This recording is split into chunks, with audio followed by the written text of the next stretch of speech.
Pour faire le bilan de ce sommet sur l'Ukraine à Paris, on retrouve tout de suite Tatiana Katsouieva-Jean, directrice du Centre Russie à l'Institut français des relations internationales. Bonsoir. Bonsoir.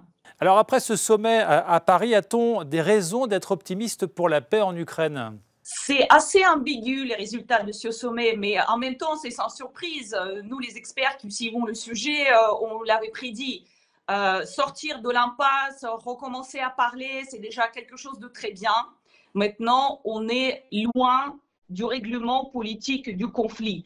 On est toujours sur les positions assez antagonistes entre l'Ukraine et la Russie. Et ce n'est pas tout de suite qu'on va trouver le règlement à ce conflit-là. Alors c'était la première rencontre entre Vladimir Poutine et Volodymyr Zelensky, le premier grand test diplomatique aussi pour le nouveau président ukrainien. A-t-il été convaincant ? Comme a dit son ministre de l'Intérieur, Arsène Avakov, qui a été déjà le ministre de l'Intérieur sous le président Poroshenko, pour le président Poroshenko qui était sur une position très dure, il a dit que Vladimir Zelensky a tenu la ligne qui défend les intérêts ukrainiens et donc il a dit chapeau à notre président.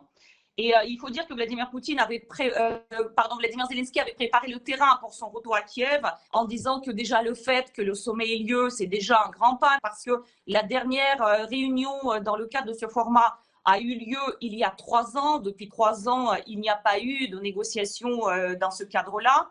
Il avait aussi tout de suite d'emblée mis l'accent sur les aspects humanitaires, l'échange des prisonniers, tous contre tous, et la continuation du désengagement. Donc sur ces points-là, il y a quand même des choses, comme je disais au début, qui bougent. Donc il ne rentre pas complètement bredouille à Kiev. Il a aussi quand même un résultat qu'il peut afficher. Ce conflit dans l'est de l'Ukraine dure depuis 2014, plus de 13 000 morts. Quelle est la réalité du conflit aujourd'hui sur le terrain ? C'est assez difficile, comme toujours dans les régions où il y a eu lieu le conflit, même où il continue, parce que toutes les semaines, il y a quand même des gens qui meurent à cause des tirs des deux côtés. Les gens vivent pauvrement, le chômage est extrêmement élevé, c'est très dur pour les retraités. Merci beaucoup Tatiana Katsouieva-Jean, directrice du Centre Russie à l'IFRI, l'Institut français des relations internationales. Merci beaucoup. Merci.